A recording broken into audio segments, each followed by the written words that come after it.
अल्हम्दुलिल्लाहि रब्बिल आलमीन वस्सलातु वस्सलामु अला रसूलिहिल करीम व अला आलिहि व अस्हाबिहि अजमाइन। अम्मा बअदु अऊज़ु बिल्लाहि मिनश शैतानिर रजीम। बिस्मिल्लाहिर रहमानिर रहीम। या अय्युहन नासु क़द जाअतकुम मौइज़तुम मिर रब्बिकुम व शिफ़ाउल लिमा फ़िस सुदूर व हुदन व रहमतुल लिल मुमिनीन। बिस्मिल्लाहिर्रहमानिर्रहीम। रब्बिश्रह ली सदरी व यस्सिर ली अमरी वहलुल उक़दतम मिन लिसानी यफ़क़हू क़ौली। मेरे अजीज़ सामियात, दर्स कुरान मजीद में आप सभी का तहे दिल से खैर मक़दम है। अस्सलामु अलैकुम व रहमतुल्लाहि व बरकातुहू।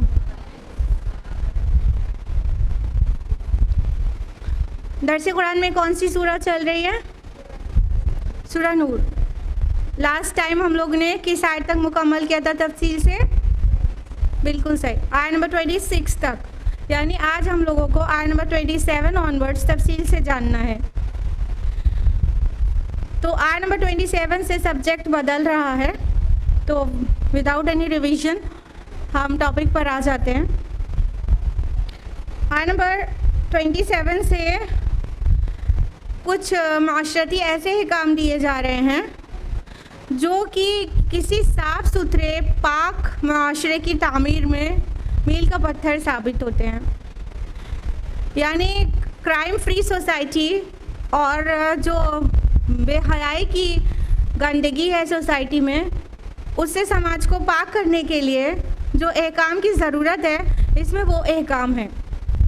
ध्यान रखिएगा कि इस्लामी शरीयत का मकसद सिर्फ जो जराइम को ख़त्म करना नहीं है, बल्कि किसी जुर्म या किसी गुनाह या किसी सोशल इविल की तरफ जो रास्ते आते हैं उनको भी बंद करना है। यानी सिर्फ गुनाह से इस्लाम नहीं रोकता, बल्कि गुनाह की तरफ आने वाले हर रास्ते पे जाने से भी रोकता है। तो बाज़ अहकाम ऐसे होंगे जो कि उस बेहयाई की तरफ ले जाते हैं, लेकिन उनसे भी रोक दिया गया है। जैसा कि अगर किसी पौधे को जो कि जहरीला हो, उसने अपनी जड़ें जमाई हुई हों ज़मीन के अंदर और ऊपर जहरीले फल देता जा रहा है, उसको आप अगर ऊपर से कितनी बार भी काटें, चूँकि जड़ें मौजूद हैं तो वो फिर निकल आएगा। वो बार बार ग्रो करेगा और अपने जहरीले फल देता रहेगा। लेकिन अगर आप उसे जड़ के साथ उखाड़ दें तो फिर आइंदा वो जहरीले फल बरामद नहीं होंगे। लिहाजा जो इस्लाम का तरीक़ा है वो ये कि बुराई को जड़ से मिटाता है, जिसके लिए न सिर्फ गुनाह से रोका जाता है, बल्कि गुनाह के तरफ आने वाले सारे रास्तों पे जाने से भी रोका जाता है। ये है शरीयत का मिजाज। तो अभी जो अहकाम आने वाले हैं related to hijab, related to purity in the society, उसमें वो सभी चीज़ें हैं जो सबसे बड़े बेहयाई वाले गुनाह, जिसको एडल्ट्री और फॉर्निकेशन कह सकते हैं, जिना कह सकते हैं, उसकी तरफ आने से रोक देते हैं। लिहाजा इतनी तमहीद के बाद शुरू करेंगे आयत नंबर 27। अऊज़ु बिल्लाहि मिनश शैतानिर रजीम। बिस्मिल्लाहिर्रहमानिर्रहीम। या अय्युहल्लज़ीना आमनू ला तदखुलू बुयूतन गैरा बुयूतिकुम हत्ता तस्तअनिसू व तुसल्लिमू अला आलिहा। ऐ ईमान वालो, अपने घरों के अलावा दूसरों के घर में दाखिल ना हुआ करो हत्ता कि उनकी रज़ा मालूम कर लो और घर वालों को सलाम कर लो। दालिकुम खैरुल लकुम लअल्लकुम तज़क्करून, ये तुम्हारे लिए बेहतर है ताकि तुम नसीहत हासिल करो। अब अल्लाह सुब्हानहू व तआला एक ऐसा माशरती हुक्म बयान कर रहे हैं, बज़ाहिर छोटा मालूम हो रहा है लेकिन इसका माशरत पे बहुत बड़ा असर है।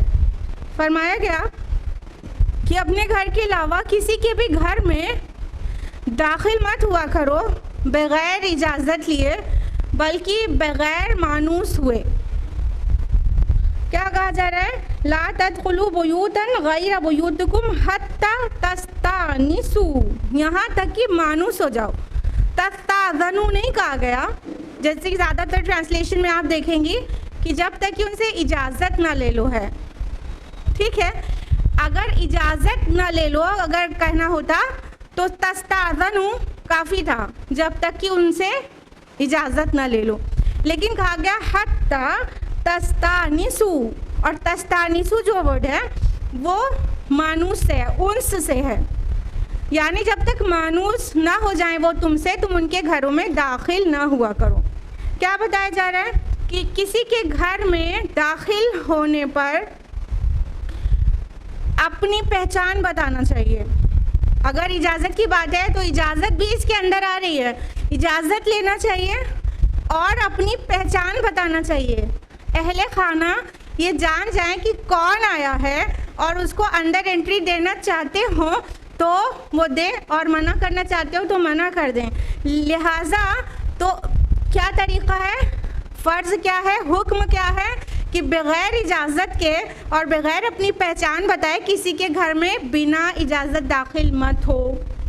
और कहा गया व तुसल्लिमू अला आलिहा, और उन पर सलामती भेजा करो अहले खाना पर। तो इसमें से ये वाला पोर्शन जो है, सलाम करना किसी के घर में दाखिल होने से पहले, ये सुन्नत है और इजाज़त लेना ये ज़रूरी है।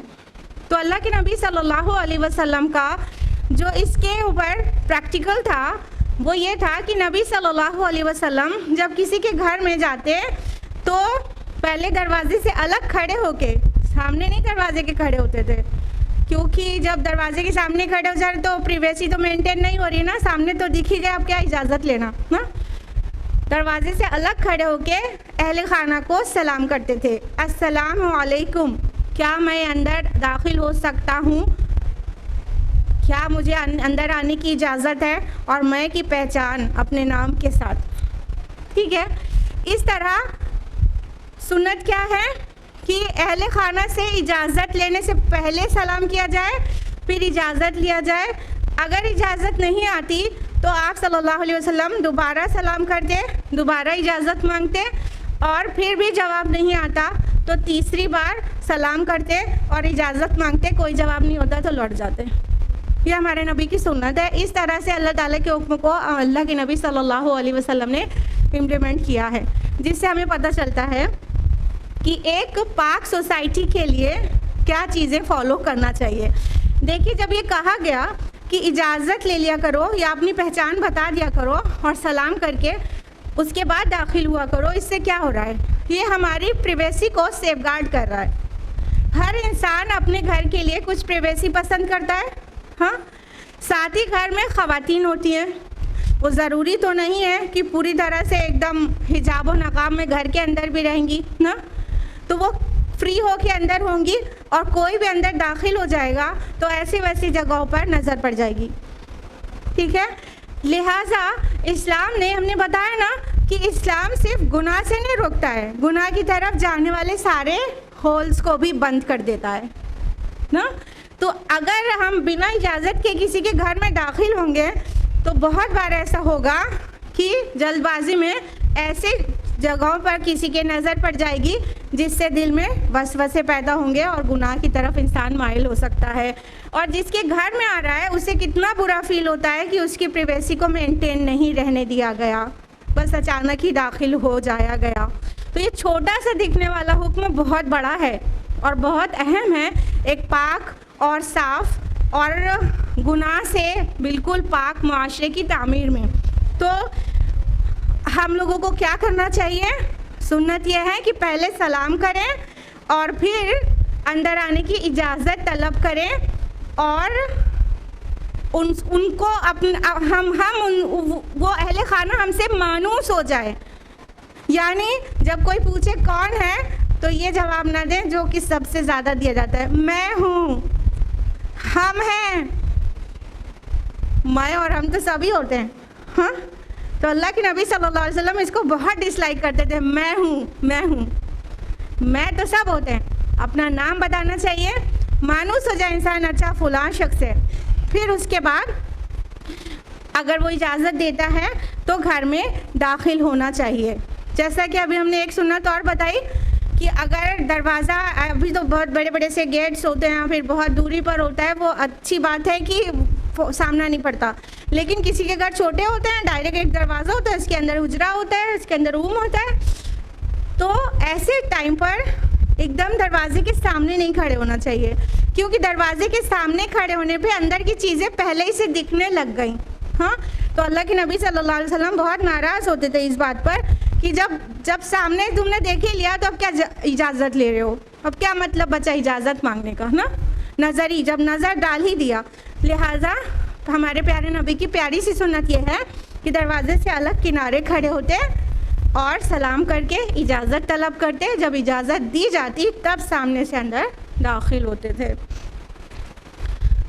फरमाया ये तुम्हारे लिए बेहतर है ताकि तुम नसीहत हासिल करो, यानी कि ये तुम्हारे लिए बेहतर है, तुम्हारे खुद के लिए भी, और तुम समाज का एक हिस्सा हो, तुम्हारे साथ भी फिर ऐसा ही हुआ करेगा कि लोग इजाज़त लेकर अंदर आएंगे तो तुम्हें अच्छा लगेगा, ठीक है। और जिस चीज़ से मना किया जा रहा है दूसरे के घर में दाखिल होने से, तो वो उससे सामने वाले को तकलीफ़ पहुंचती है और समाज में कई जुर्म पनपने की गुंजाइश है। जैसा कि हमारे सोसाइटी में राइज है कि बिना इजाज़त के लोग अंदर दाखिल हो जाते हैं और फिर दुपट्टा है खातून का कि नहीं है, लड़कियां किस तरह से बैठी हैं किस तरह से नहीं, वो सब पे उनकी नज़र पड़ती है और फिर तरह तरह के वसवास और तरह तरह के गुनाह के ख़यालात दिल में आना शुरू हो जाते हैं।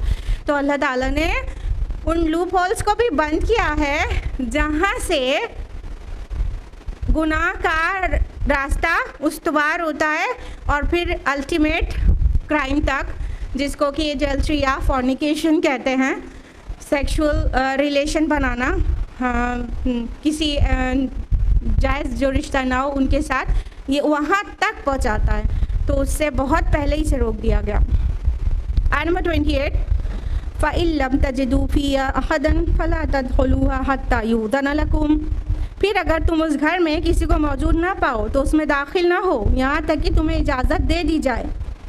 वइन क़ील लकुम इरजिऊ फ़रजिऊ हुवा अज़का लकुम, और अगर तुमसे कहा जाए कि लौट जाओ तो तुम लौट जाया करो, ये तरीक़ाकार तुम्हारे लिए बहुत पाकीज़ा है। वल्लाहु बिमा तअमलून अलीम, और जो कुछ तुम करते हो अल्लाह उससे खूब वाकिफ़ है। अब देखिए ये कितना अहम हुक्म है और इसको समाज में आज हमारे बुरा माना जाता है। अल्लाह ताला फरमा रहे हैं कि अगर तुम किसी को घर में मौजूद ना भी पाओ, यानी जिस घर में अहले खाना ना हो उसमें भी बिना इजाज़त नहीं जाना चाहिए। बात समझ आ रही है? घर वाले नहीं हैं उसमें भी बिना इजाज़त नहीं जाना चाहिए। और जब इजाज़त मांगी जाए और अहले खाना वो घर के लोग मना कर दें अंदर आने से और आपका वेलकम नहीं करने के लिए तैयार हैं अभी, तो क्या फरमाया कि तुम लौट जाया करो। अगर कहें कि नहीं अभी नहीं बाद में आ जाइएगा, तो हमें इस पे बुरा नहीं मानना चाहिए और तकब्बुर का फतवा नहीं ठोकना चाहिए कि इतने एरोगेंट हैं, इतने घमंडी हैं कि हम उनके घर गए थे लेकिन उन्होंने अंदर आने से मना कर दिया और लौटा दिया बाहरी से, इतने घमंडी हैं वो। नहीं, हमारा ये तरीक़ा नहीं होना चाहिए। अगर हम इस इनकन्वीनियंस से बचना चाहते हैं कि हम किसी के घर जाएं और हमें लौटा दिया जाए, तो हम पहले से ख़बर करके जाया करें, पूछ कर जाया करें, जिसको अपॉइंटमेंट लेना कहते हैं। जहां जा रहे हैं उससे पहले आने की इजाज़त ले लिया करें कि इतने बजे आपसे मिलना चाहते हैं आ जाए, तो वो पहले ही हाँ बोल देगा तो लौटाएगा नहीं ना। तो अगर आप अपने इनकन्वीनियंस से बचना चाहते हैं तो पहले ही से आने का खबर कर दीजिए और उस वक्त पहुंचिए, नहीं लौटाया जाएगा। लेकिन अचानक किसी के घर पहुंचे हैं तो मुमकिन है कि वो उनके आराम का वक्त हो, घर वालों के, मुमकिन है किसी वजह से वो अभी आपको अंदर नहीं बुलाना चाहते हो, मुमकिन है कोई खातून अंदर है जिसका शौहर मौजूद नहीं है और वो अकेली है, इस वजह से वो अंदर आने की इजाज़त आपको नहीं दे सकती। बहुत सारे रीज़न्स हो सकते हैं। लिहाजा जो इस्लाम का कायदा है वो ये कि अगर कोई आए और उसको घर वाले इजाज़त ना दें और कहें अभी चले जाइए, अभी हम आपको अंदर नहीं आने की इजाज़त दे सकते, कल और इतने बजे आ जाइएगा, तो हमें बुरा बिल्कुल भी नहीं मानना चाहिए। क्या ये ऐसा प्रैक्टिकल है ना हमारी सोसाइटी में? क्या लोग बुरा नहीं मान जाते हैं? हाँ, कितना ज़्यादा वाला ना। तो हम लोग कोशिश करें, हमें माशरे का हिस्सा होते हैं ना, हम और आपसे मिलकर माशरा बनता है, तो हम बुरा मानना छोड़ें, फिर दूसरे लोगों को भी सिखाएं कि ये आदाब हैं। और अगर इन आदाब को फॉलो नहीं किया गया तो क्या होगा कि बहुत फसाद हो सकता है। अब एक औरत है, उसके नंदोई आ गए, उसकी नंद के शौहर, उसके लिए नामहरम है ना, शौहर घर में मौजूद नहीं है, तो उसने कह दिया कि भाई साहब अभी नहीं है, आप बाद में आ जाइएगा। तो अगर हम बुरा मानेंगे तो उसके ऊपर प्रेशर आएगा ना, तो वो अंदर बुला सकती है, फिर डर के मारे कि बुरा लगेगा, पूरे ख़ानदान पूरे ससुराल में कहानियाँ बन जाएंगी और बहुत बुरा माना जाएगा कि बताओ तुम्हारे नंद के शौहर, तुम्हारे शौहर के बहनोई आए थे और तुमने वापस कर दिया। जब बुरा माना जाएगा तो इस प्रेशर में मुमकिन तौर पर औरत अंदर बुला लेगी, फिर क्या होगा? दो के बीच तीसरा कौन होता है? शैतान होता है। लिहाजा हमें बुरा नहीं मानना चाहिए। ये कुरान लग रहा है छोटी सी बात है ना, कुरान ने इस बात को जगह दी है। अल्लाह ताला ने हुक्म दिया है कि तुम्हें क्या करना चाहिए, तुमसे कहा जाए लौट जाओ तो लौट जाया करो, लौट जाया करो। साहबा बगैर बुरा माने और रसूलुल्लाह सल्लल्लाहु अलैहि वसल्लम बगैर बुरा माने लौट जाते थे और बुरा नहीं माना करते थे। और कहा गया वल्लाहु बिमा तअमलून अलीम, और जो कुछ तुम करते हो अल्लाह उससे खूब वाकिफ़ है। यानी किसी ने मना क्यों किया है, अल्लाह जान रहा है ना कि तकब्बुर की वजह से मना किया है, कि इसलिए मना किया है कि उसकी कोई जेन्युइन रीज़न था ना, मजबूरी थी उसकी, वो तो अल्लाह ताला जान रहे हैं ना। तुम कौन होते हो जजमेंटल होने वाले? अल्लाह ताला जान रहा है। और जब तुम लौट कर जा रहे हो तो बुरा माने हो कि नहीं माने हो दिल में, वो भी अल्लाह ताला जान रहे हैं। अल्लाह ताला जानते हैं, तुम्हें जो हुक्म दिया जा रहा है तुम मान जाओ बस। आयत नंबर 29, लैसा अलैकुम जुनाहुन अन तदखुलू बुयूतन गैर मस्कूनतिन फीहा मताउल लकुम, उसमें तुम्हारे लिए कोई हर्ज नहीं कि तुम गैर रिहायशी घरों में चले जाओ जिनमें तुम्हारे लिए कुछ सामान हो। वल्लाहु यअलमु मा तुबदून व मा तक्तुमून, और अल्लाह खूब जानता है जो कुछ तुम जाहिर करते हो और जो कुछ तुम छुपाते हो। अब किन घरों में बग़ैर इजाज़त के दाखिल होने की परमिशन दी गई? जो गैर रिहायशी घर हैं, जिसको हम पब्लिक प्लेसेस कहते हैं। कोई शॉप हो गई, कोई डिपार्टमेंटल स्टोर हो गया, कोई मार्केट प्लेस हो गई, कोई गोडाउन हो गया, कोई पार्क हो गया।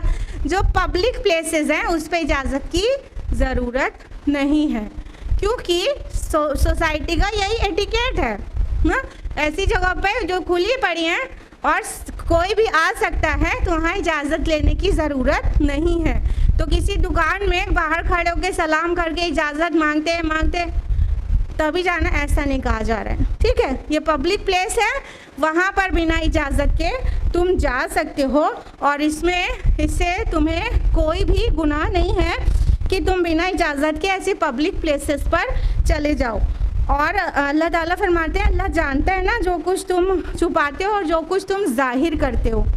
यानी कि अल्लाह ताला तुम्हारे सारे अमाल से बाखबर है कि तुम किस तक़वा के साथ और किस शौक़ के साथ अल्लाह ताला के एक काम को मान रहे हो, या कौन सी चीज़ तुम्हें बुरा लग रही है और दिल के अंदर छुपाए हुए हो, ये सब अल्लाह ताला जानते हैं। तो ये जो एहकाम है ये हमारी प्रिवेसी को कितना सेफगार्ड कर रहे हैं कि बिना परमिशन के किसी के घर में नहीं दाखिल हो सकते। अगर कोई रिटर्न कर दे कि आप मत आओ, आज कल आ जाना, तो ये उसको पूरा हक हासिल है कि घर आए मेहमान को वापस कर दे कि वो दूसरे दिन आ जाए और आज नहीं आए और इस वक्त नहीं आए। तो ये भी हमारी प्राइवेसी को कितना सेफगार्ड कर रहा है। हाँ, इस्लाम इतनी छोटी छोटी सी बात पर भी, जो छोटी लग रही है, बोलता है, लेकिन कहाँ पे इजाज़त दे दी गई, जहाँ पे एक्चुअली कोई ऐसे वे में बैठता रहता ही नहीं है जो कि जो प्राइवेसी वाला मैटर है। जैसे शॉप्स है, गोडाउन्स हैं और ऐसे पब्लिक प्लेसेस हैं कोई भी, तो पब्लिक प्लेसेस पे तो ऐसे में नहीं रहता ना इंसान जैसे में किसी का सामना करना पसंद नहीं करे। तो वहाँ पर खुली छुट्टी है कि वो इंसान पब्लिक प्लेसेस पे बिना परमिशन के अंदर दाखिल हो सकता है। ये सारी चीज़ें क्या हैं, ये रोक रही हैं उस बड़े गुनाह से जो समाज में गंदगी फैलाते हैं। लिहाजा कुरान हकीम में कहा गया है ना, सूरह बनी इसराइल सूरह नंबर 17 आयत नंबर 32 में, वला तक़रबुज़्ज़िना, और जिना के करीब भी मत जाओ। ये नहीं कहा गया डू नॉट कमिट एडल्ट्री, जिना मत करो, बल्कि कहा गया जिना, फॉर्निकेशन या एडल्ट्री, ये इसके करीब भी मत जाओ। तो ये जो चीज़ें हैं ना, वो जिना के, एडल्ट्री के और बेहयाई के और इनडिसेंसी के करीब ले जाती हैं। तो वो जो चीज़ बहुत देर के बाद उस गुनाह में तब्दील हो जाएगी, उसको बहुत पहले से रोक दिया गया है।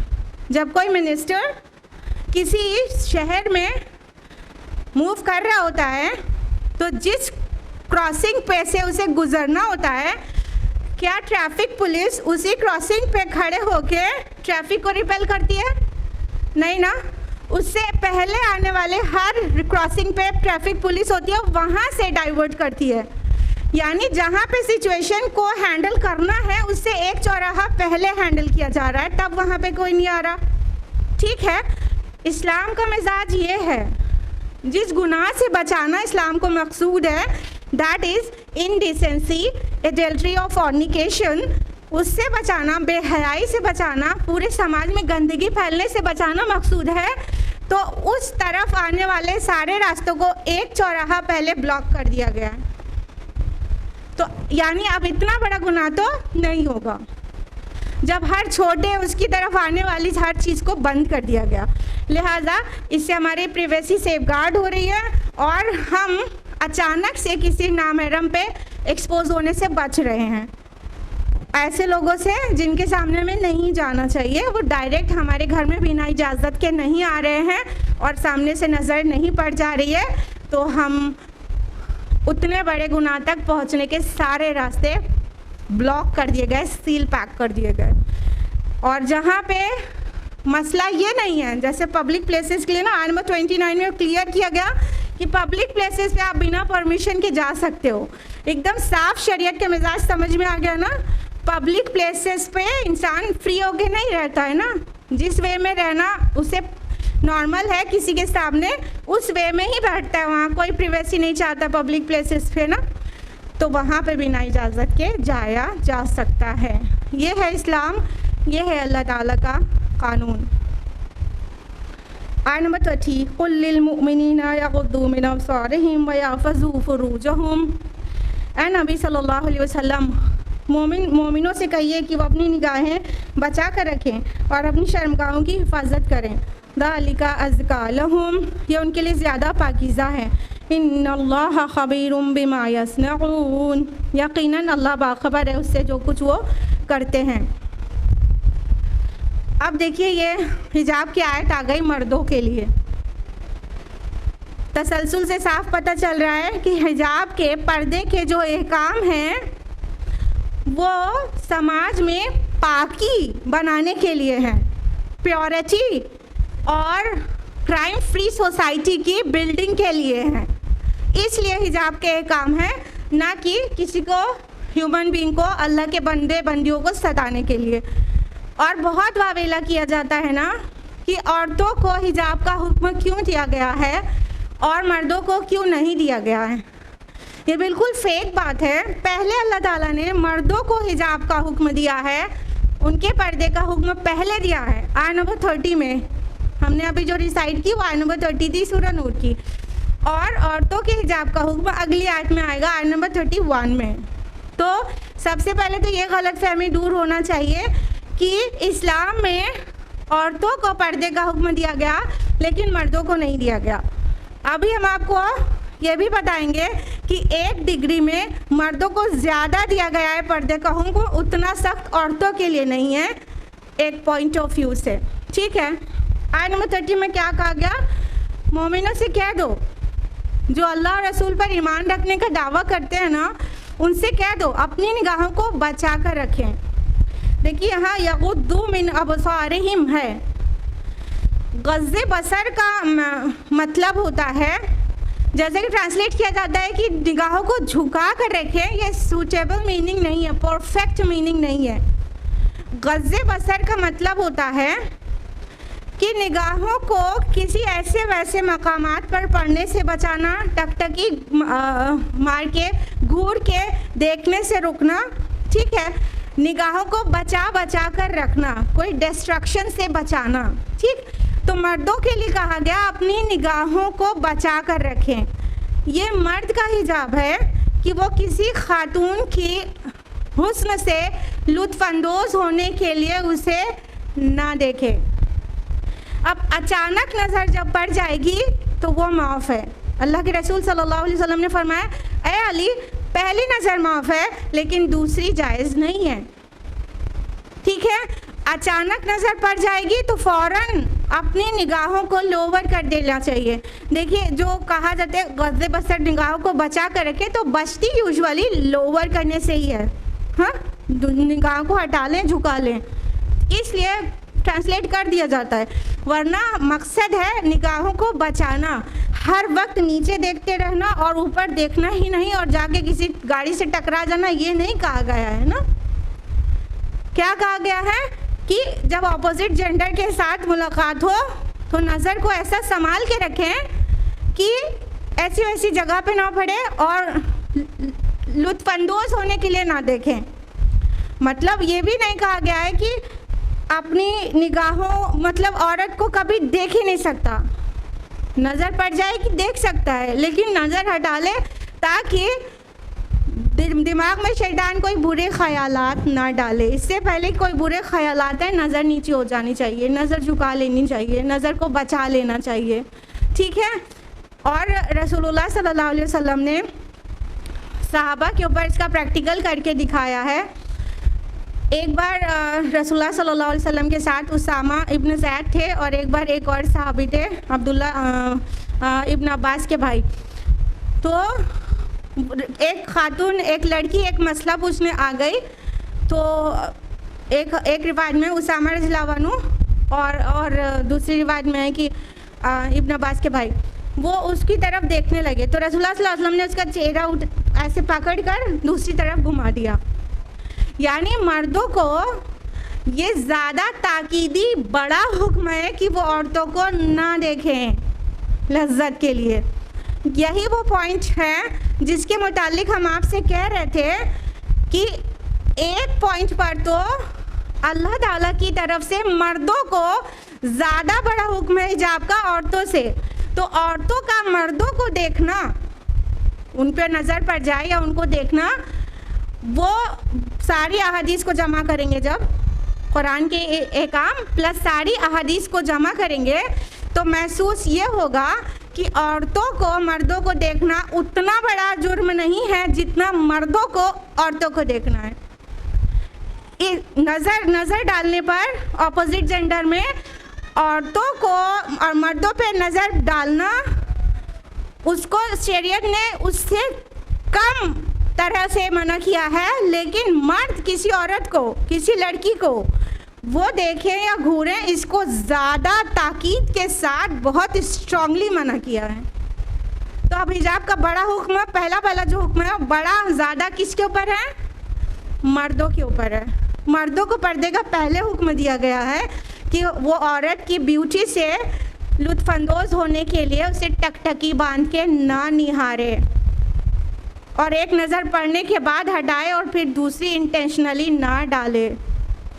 ठीक है, इससे क्या होगा कि शैतान को मौका नहीं मिलेगा कोई आगे के गुनाह के बारे में सोचने और दिल में ख्याल डालने का, क्योंकि जो नज़र है ना, ये शैतान के जहर के बुझे हुए तीरों में से एक तीर है।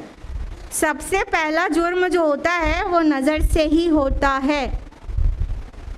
अगर इंसान नज़र ही ना डाले, नज़र भर के किसी को देखे ही ना, तो उसके मुतालिक जो है बहुत सारे ख्यालात आ जाएंगे। क्या उसको अपने सपनों का शहज़ादा समझ लेगा क्या कोई, या अपनी मतलब ख्वाबों की शहज़ादी कोई सोचने लगेगा क्या, जब नज़र भर के देखा भी नहीं ना। तो नज़र डालना और फिर उसके बारे में ख्याल आना उसके बाद ही मुमकिन है। और फिर आज के ज़माने के हिसाब से देखें तो व्हाट्सएप चैटिंग और फिर कॉल और फिर मुलाकात और फिर शॉपिंग और फिर ज़िना, ये it leads to fornication, it leads to illegitimate sex. नज़र ही नहीं डालेंगे तो वहाँ तक पहुँचेंगे ही नहीं, कभी भी नहीं पहुँचेंगे। क्या कहा कि अपनी निगाहों को बचा कर रखें और अपनी शर्मगाहों की हिफाजत करें। मतलब they have to guard their private parts. Men मर्दों को अपने प्राइवेट पार्ट्स को गार्ड करना चाहिए, यानी अपनी बीवी या ममलूका के अलावा किसी के साथ वो इस्तेमाल ना हो। मर्दों को ताकीद की गई, ये उनकी चास्टिटी है, ये उनका पर्दा है। अच्छा ज़रा सोचिए, किसी सोसाइटी में, किसी कंट्री में, किसी शहर में कोई सारे मर्द नज़र झुकाए रहते हो, मतलब औरतों को इंटेंशनली नहीं देखते हो, वहाँ अमन का क्या हाल होगा ज़रा तसव्वुर करिए। ख़वातीन कितनी फ्री होकर, कितना सिक्योर होकर समाज में निकल सकेंगी अपनी ज़रूरियात के लिए। ये सिखाता है इस्लाम, पाकबाजी, प्योरिटी इन द सोसाइटी। ये कैसे आएगी? जब ये इन अहकाम पर अमल करेंगे। तो पहले मर्दों को हुक्म दिया गया कि वो अपनी निगाहों को बचा कर रखें, औरतों को नहीं निहारें और अपने प्राइवेट पार्ट्स को गार्ड करें। ये उनके लिए ज़्यादा पाकीज़ा है तरीक़ा। हाँ, अल्लाह ताला सप्रेस नहीं करते हैं ना। ठीक है, इंसान के अंदर जिनसी ख्वाहिश है, हाँ, वो सेक्सुअल डिज़ायर सबके अंदर है। इनफैक्ट चूँकि ऑपोजिट जेंडर में अट्रैक्शन और सेक्सुअल डिज़ायर सबके अंदर है, इसीलिए तो चीज़ों को लिमिट किया गया है, उसको चैनलाइज किया गया है। तो उसके सेक्सुअल डिज़ायर्स को पूरा करने के लिए उसकी बीवी है ना, बीवी के लिए शौहर है ना। इस्लाम ये टीच नहीं करता कि मोनास्टिसिज्म की तालीम नहीं देता कि जाओ जंगलों में चले जाओ, पहाड़ों पे चले जाओ और वो बन जाओ, वो सारी दुनिया छोड़ दो और मोनास्ट बन जाओ। नहीं, अपनी बीवी, अपने शौहर के साथ ज़िंदगी गुजारो और अपने सेक्सुअल डिज़ायर्स को भी पूरा करो, लेकिन अनलॉफुली नहीं पूरा करो। इससे समाज में गंदगी फैलती है और समाज पुरअमन नहीं रह पाता, ख़वातीन सिक्योर नहीं रह पाती और उनको कई तरह के जराइम का सामना करना पड़ता है। हाँ, तो अगर इस्लामी क़वानीन किसी सोसाइटी में पूरे के पूरे इम्प्लीमेंट हो जाएं तो क्या हो, वो सोसाइटी क्राइम फ्री हो जाए।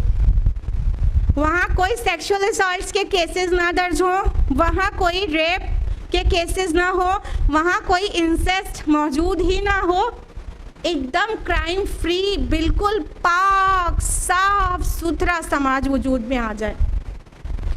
फरमाइन अल्लाह खबीरुम बिमा यस्नऊन, यकीनन अल्लाह बाखबर है उससे जो कुछ वो करते हैं। यानी कब इंटेंशनली देख रहे हैं, कब अचानक नज़र पड़ गई है और तौबा कर रहे हैं, सब अल्लाह को खबर है, सब खबर है। तो इंटेंशनली देखने की इजाज़त नहीं है मर्दों को, इससे पहले कि बुरे ख्याल आए नज़र हटा लो वहाँ से। आयत नंबर 31, वक़ुल लिल मोमिनात यग़्दुज़्न मिन अब्सारिहिन्न, और मोमिन औरतों से कह दीजिए कि वो अपनी निगाहों को बचा कर रखें। वयहफ़ज़्न फ़ुरूजहुन्न, और अपनी शर्मगाहों की हिफाजत करें। वला युब्दीन ज़ीनतहुन्न इल्ला मा ज़हरा मिन्हा, और अपनी ज़ीनत का इज़हार न करें सिवाय उसके जो उसमें से अज़ खुद ज़ाहिर हो जाए।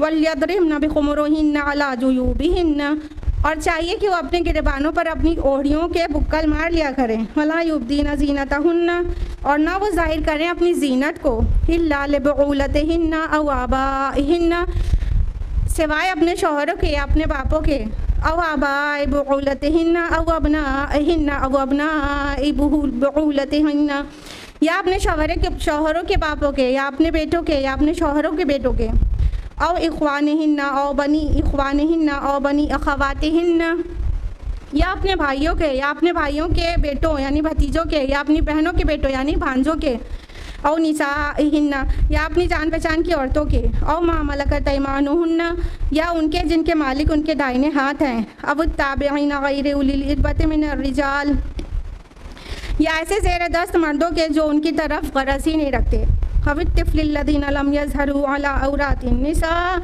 या उन लड़कों के जो औरतों की मख्फी मामलात से अभी वाकिफ़ नहीं है, वला यद्रिबना बिअर्जुलिहिन्ना लियुअलम मा युख्फीना मिन ज़ीनतिहिन्ना, और वो अपने पाँव ज़मीन पर मार कर ना चलें कि उनकी ज़ीनत जो कुछ छुपाए हैं ज़ाहिर हो जाए। वतूबू इलल्लाहि जमीअन अय्युहल मुमिनून लअल्लकुम तुफ्लिहून, और अहले ईमान तुम सब मिलकर अल्लाह की जनाब में तौबा करो ताकि तुम फलाह पा जाओ। ये लंबी सी आयत है, नंबर 31 ऑफ सूरह नूर, जो ख़वातीन के हिजाब के मुतालिक गुफ्तगू करती है। अब इसको तफसील से जानते हैं। सबसे पहला फ़िक्रा है कि मोमिन औरतों से कह दो कि वो भी अपनी निगाहों को बचा कर रखें और अपने प्राइवेट पार्ट्स को गार्ड करें। ठीक है, ये दो हुक्म बिल्कुल सेम आपको नज़र आ रहे हैं।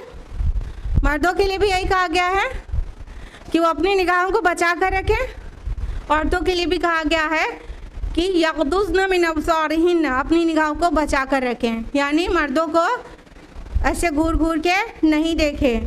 लेकिन जो हमने आपको बताया कि पूरा हदीस का मुताला करेंगे तो पता ये चलेगा कि औरतों को उतनी सख्ती से नहीं रोका गया। अभी तफसील का वक्त नहीं है, बहुत सारी हदीस हैं।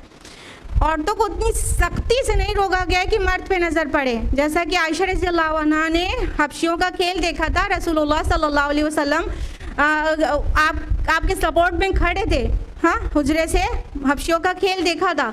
तो औरतों को उतनी सख्ती से नहीं रोका गया कि मर्दों पर नज़र पड़े, लेकिन मर्दों को और ज़्यादा सख्ती से रोका गया कि औरत को देखे। ठीक है, तो ज़्यादा हुक्म सख्ती वाला इस मामले में मर्द के ऊपर है, औरत के ऊपर थोड़ा सा लाइटन है, लेकिन कुरान में वो एक हुक्म नज़र आ रहा है कि औरतों को भी टकटकी बांध के मर्दों को नहीं देखना है। यानी बात करनी है, पहचान करनी है, कोई मसला नहीं है, कोई मसला नहीं है। जो मतलब ये कहा जा रहा है अब्सारिहिन्न और मिन अब्सारिहिम, तो इससे क्या पता चला है? मिन अब्सारिहिन्न मिन अब्सारिहिम, अपनी नज़रों में से कुछ को, यानी कुछ नज़रें जायज़ होंगी, यानी पहचानने के लिए नज़र उठाना है, बिल्कुल उठा सकते हैं, लेकिन लज्जत के लिए नहीं, टेस्ट लेने के लिए नहीं। लड़कियों में भी आज मतलब एक होता है समाज में, लड़के बहुत ज़्यादा गुमराह होते हैं, लेकिन आज के समाज में लड़कियां भी इतनी ज़्यादा गुमराह हैं कि वो लड़कों को, चॉकलेटी बॉयज़ को देखती हैं तो कहती हैं हाय कितना हैंडसम है। इसकी इजाज़त नहीं है, इसकी इजाज़त नहीं है। तो अपनी नज़रों को बचा कर रखना, ये सब कहने और सोचने की नौबत ही नहीं आएगी कितना हैंडसम है। हाँ, तो नज़रों को बचा कर रखें और अपनी शर्मगाहों की हिफाजत करें, यानी उनके लिए भी अलाउड है सिर्फ हस्बैंड, तो बस वहीं पर इस्तेमाल हो और कहीं पर प्राइवेट पार्ट्स यूज़ नहीं हो। फरमाया और अपनी जीनत का इजहार ना करें सिवाय उसके जो खुद से ज़ाहिर हो जाए। जीनत से मुराद स्किन का कलर, बॉडी पार्ट्स भी है, और जीनत से मुराद एक्स्ट्रा चीज़ें भी हैं, जैसे जेवरात हो गया, मेकअप हो गया। तो क्या कहा जा रहा है? अपनी जीनत को जाहिर ना करें सिवाय इसके जो जाहिर ही है, जिसको छुपाया नहीं जा सकता। इल्ला मा ज़हरा मिन्हा की तफसीर में मुफस्सिरीन का बड़ा इख्तिलाफ है, बहुत सोचें सबकी अलग अलग हैं, हम उतनी तफसील में नहीं जा रहे हैं इस वक्त। बस इतना समझ लीजिए कुछ चीज़ें छुपाई जा ही नहीं सकती।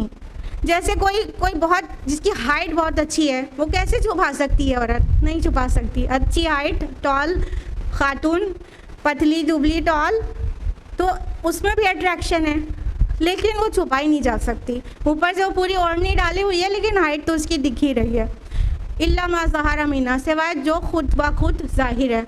या तो फिर वो जो ओढ़नी से अपने को कवर किया हुई है उसके ऊपर कोई कवर तो ले नहीं सकती, वो ओढ़नी भी एक औरत की जिस्म पर जाकर जीनत दे रही है ना, जिसको जिल्बाब कहा गया है। ठीक है, सूरह अहज़ाब के नंबर 59 में तो वो जिल्बाब भी ओढ़े हुई है लेकिन वो जिल्बाब भी अच्छी लग रही है तो उसका वो कुछ नहीं कर सकती ना।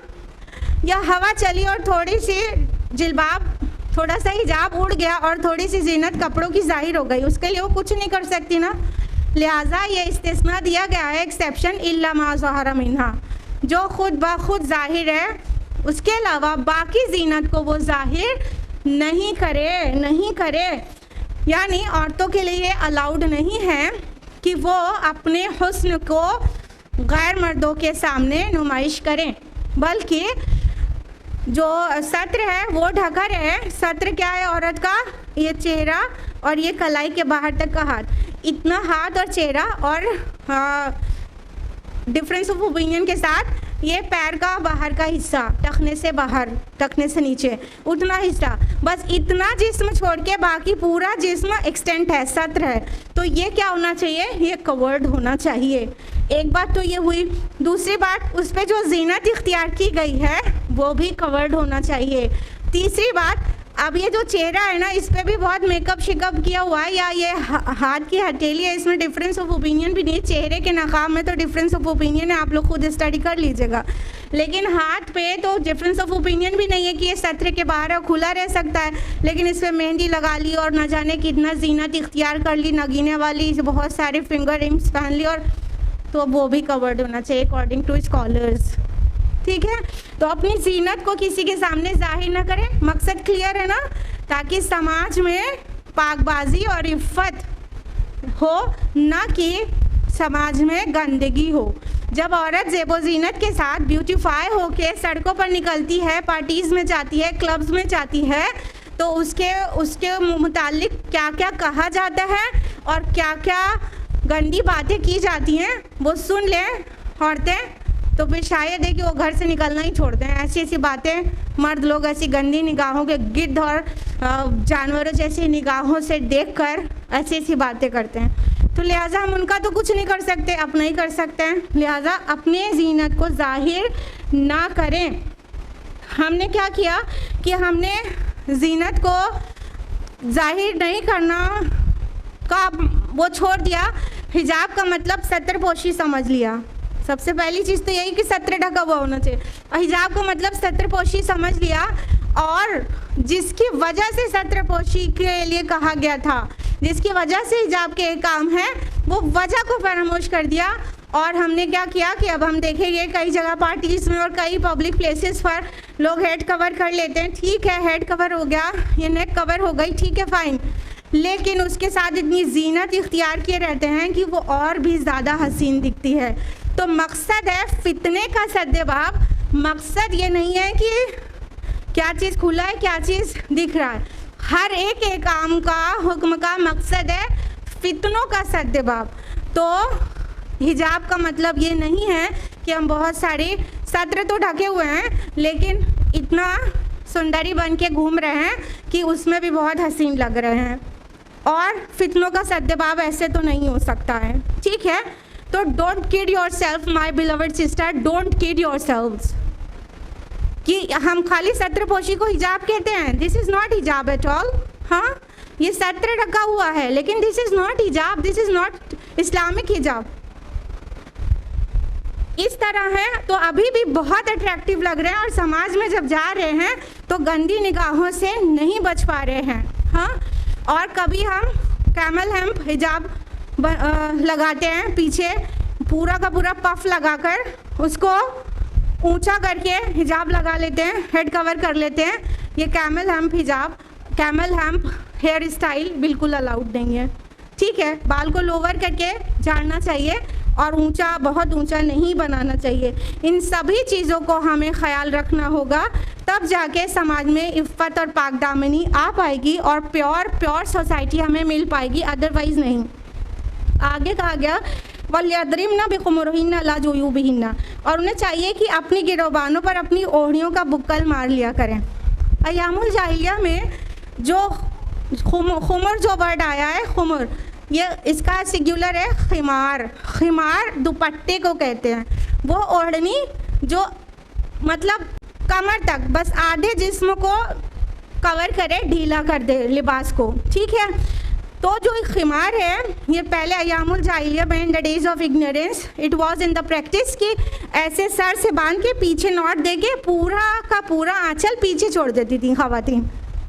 तो उनका ये गिरेबान और ये पूरा ब्रेस्ट ये पूरा जाहिर हो रहा होता था।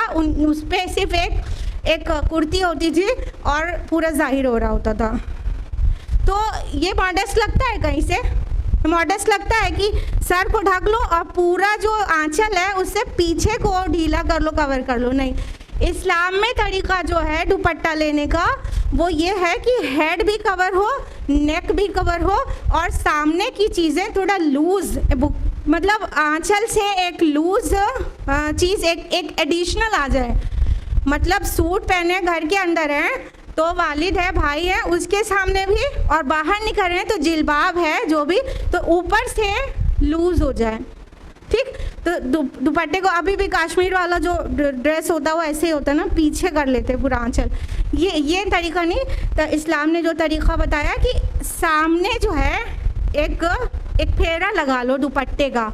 और हमारी बहुत प्यारी बहनें, मुसलमान बहनें, वो दुपट्टा सूट खरीदती तो हैं और दुपट्टे को ऐसे गले में डाल के दुपट्टे का हक अदा हो गया। नहीं, ये दुपट्टे का इस्तेमाल नहीं है। जब इस्लाम आया, यानी कि जब ये आयत नाजिल हुई, तो मदीना के कोई घर ऐसा नहीं था जिन्होंने अपने दुपट्टे को खोल कर, पूरा मोटे थिक दुपट्टा होना चाहिए, थिक होना चाहिए। जो खिमार है वो ट्रांसपेरेंट भी नहीं होना चाहिए, वो पूरे थिक दुपट्टे को वो अपना पूरा ओढ़ लिया करती थी, ठीक, ओढ़ लिया। बस उसी दिन, जिस दिन ये आयत नाजिल हुए, लोगों के घर तक पहुँची है, तो अगले दिन सुबह जो मस्जिद में बरामद हुए हैं तो सब ने वो दुपट्टा इस्लामी तरीके से पहना हुआ था। वलायुब्दीना ज़ीनतहुन्ना, और न जाहिर करें अपनी जीनत को सिवाय अपने शौहर के या अपने बापों के। अब ये जीनत के जाहिर किए जाने, सत्रपोशी तो सबके सामने होगी, लेकिन ज़ेबो जीनत के साथ किसके सामने जा सकती हैं और जिल्बाब किसके सामने जाने के लिए ज़रूरी नहीं है, ये उसका हुक्म है, ठीक है। तो अब किसके सामने जा सकती हैं? सबसे पहले शौहर का नाम आया। इनफैक्ट औरत की ब्यूटी पर सिर्फ शौहर का हक होता है, और जो जितनी जगहों पर हम दिखाती फिरती हैं वो सब बिल्कुल गलत जगह होती हैं जहाँ पर अपनी हुस्न की को दिखाया जाता है। शौहर के लिए सजना चाहिए और किसी गैर के लिए हरगिज़ भी नहीं सजना चाहिए। लिहाजा सबसे पहले शौहर का नाम आया कि सिवाय शौहर के, यानी शौहर के सामने ना सिर्फ अलाउड है बल्कि रिकमेंडेड है। औरतें क्या करती हैं? अपने हस्बैंड के सामने तो मैली कुचैली और मजलूम बनी रहती हैं, और जब बाहर पार्टीज़ में जाती हैं तो ऐसा हूर परी बन के निकलती हैं कि दुनिया देखती रह जाए। हाँ, जबकि राइट किसका है? हस्बैंड का। जब ये हूर परी बन के बाहर जाके दिखाएगी तो कई और गंदी नज़रें भी पड़ेंगी और कहीं ना कहीं गुनाह में इंडल्ज हो जाएगी। और जब शौहर के सामने सजेगी तो शौहर के दिल में मोहब्बत रहेगी, शौहर कोई एक्स्ट्रा मैरिटल अफेयर के बारे में तसव्वुर भी नहीं करेगा क्योंकि उसकी बीवी खुद इतना हुस्न के साथ रहती है। लेकिन घर में तो मैली कुचैली बनी रहेंगी। अब शौहर साहब कहीं और इंगेज हो जाते हैं तो फिर जहर लगता है। तो घर में संवर के रहो ना, शौहर के सामने संवर के रहें और दूसरों के सामने जाएं तो पूरा कवर होके जाएं। अमानत है शौहर की आपका हुस्न। और अपने वालिद के सामने, यानी वालिद के सामने जा सकती है, अलाउड है, यानी वो महरम है। ये महरम की लिस्ट है एक्चुअली। और अपने शौहर के बाप यानी ससुर, वो भी महरम है, ब्यूटी के साथ उनके सामने जा सकते हैं। या अपने बेटों के बेटे भी वो महरम है। और अपने शौहर के बेटों के, शौहर के बेटों कहने से मुराद क्या है? शौहर का किसी और बीवी से कोई बेटा होगा तो वो भी महरम है, ठीक है। और अपने भाइयों के भाई महरम है।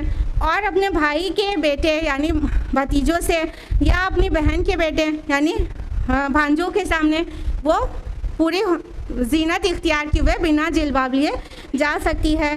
और कहा और निसा हिन्ना, और अपनी औरतों के कहने से लिमिट किया गया है। औरतों के सामने, हर औरत के सामने जाने की इजाज़त नहीं है, बल्कि वो जो मेल जोल की औरतें हैं जिनकी शराफत से हम वाकिफ़ हैं, हमारे रिश्तेदार हैं, हमारे जानने वाले लोग हैं, कोई ऐसी वैसी ख़राब टाइप की औरत नहीं हम जानते हैं, तो उनके सामने हुस्न के साथ जा सकते हैं।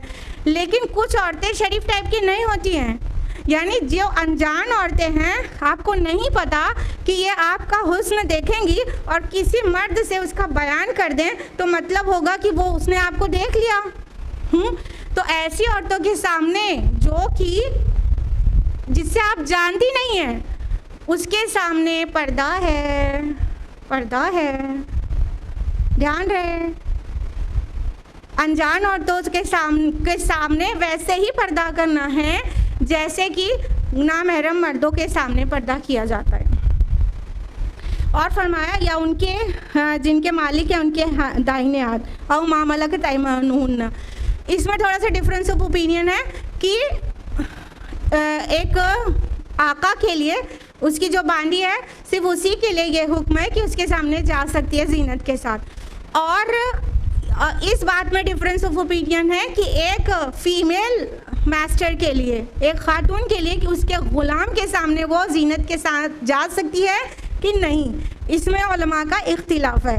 ठीक है, कुछ स्कॉलर्स कहते हैं कि एक खातून अपने ग़ुलाम के सामने, ग़ुलाम ध्यान रहे ये औमा मलका तैमानुन कहा गया, मतलब राइट हैंड पॉजिस, तो वो जो ग़ुलाम है, खादिम नहीं, आज के खादिम नहीं, आज के वेटर्स नहीं, और घर में एक से एक स्मार्ट खादिम रख लें, सर्वेंट्स, वो नहीं, कि कौन ग़ुलाम। तो इसमें डिफरेंस ऑफ ओपिनियन है स्कॉलर्स के नज़दीक कि एक खातून अपने ग़ुलाम के सामने जीनत के साथ जा सकती है या नहीं जा सकती है।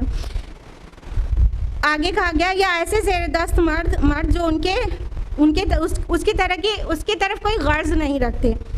देखिए, मर्दों में से कौन एक्सेप्शन है जिनके सामने जीनत के साथ जा सकते हैं?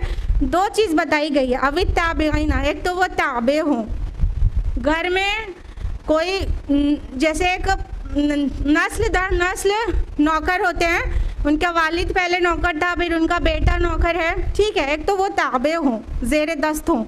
दूसरा गैर उलिल इरबा, यानी वो किसी किस्म की हाजत ज़रूरत ना रखते हो, यानी ऐसे बुद्धू किस्म के मर्द नौकर जो औरतों की तरफ बिल्कुल अट्रैक्ट नहीं होते हैं, या तो उनकी सेक्सुअल डिज़ायर्स ही नहीं है, या तो फिर वो इतना ज़्यादा सप्रेस होके रहते हैं कि घर में जो औरतें हैं उनकी तरफ बुरी नज़र से देखने की हिम्मत ही नहीं कर सकते।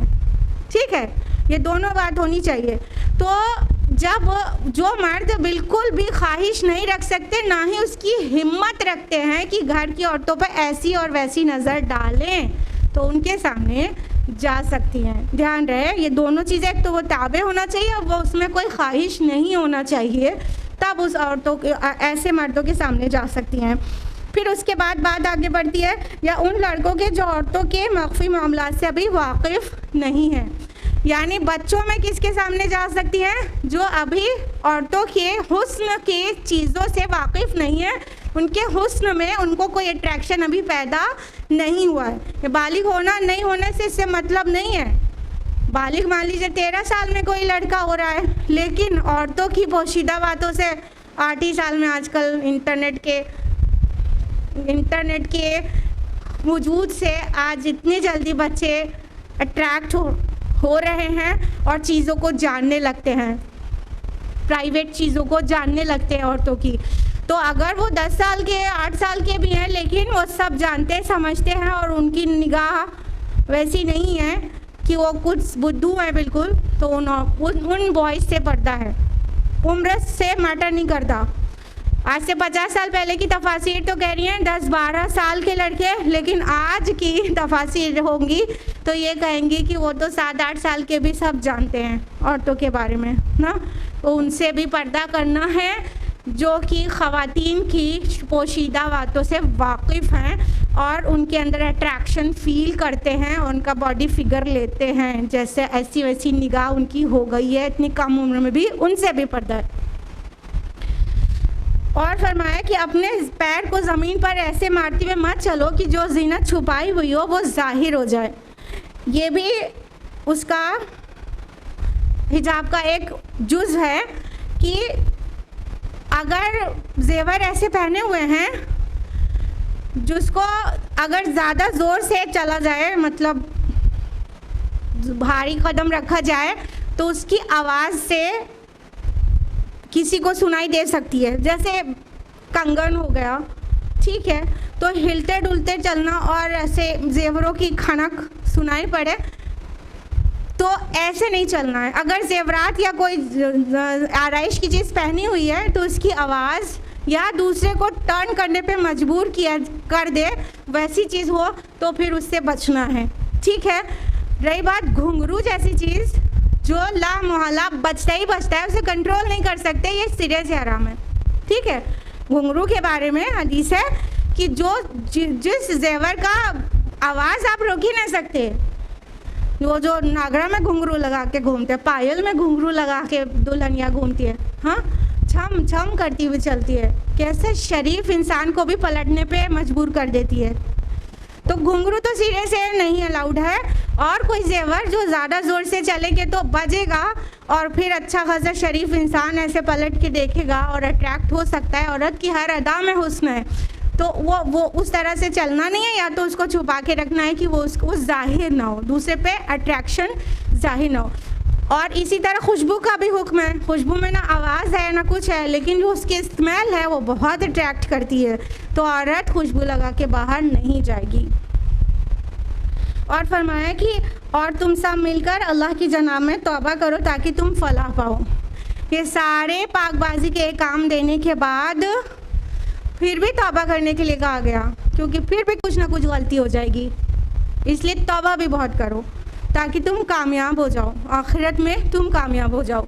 या तो अभी कुछ जाहिलियत का वक्त गुजार चुके हो और ये सारी गलतियाँ, इनमें से कई चीज़ें कर चुके हो, तो फिर तौबा करो ताकि तुम कामयाब हो जाओ।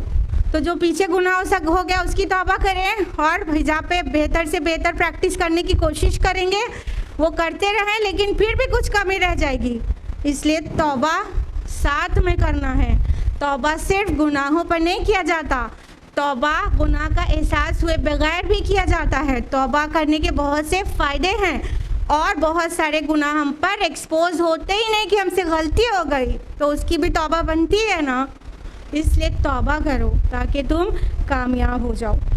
यार नंबर 31 तक हुआ है, यार नंबर 32 ऑनवर्ड्स इंशाल्लाह नेक्स्ट वीक। आज के लिए इतना ही। अल्लाह ताला से दुआ है कि वो हम सभी को इफ़्फ़त और पाक दामनी महफूज रखने और हिजाब और हया के तमाम तकाज़ों को फॉलो करने और शरीयत को अपनी ज़िंदगी में नाफिज करने की तौफ़ीक़ अता फ़रमाए, आमीन।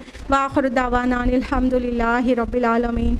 वस्सलामु अलैकुम व रहमतुल्लाहि व बरकातुहू।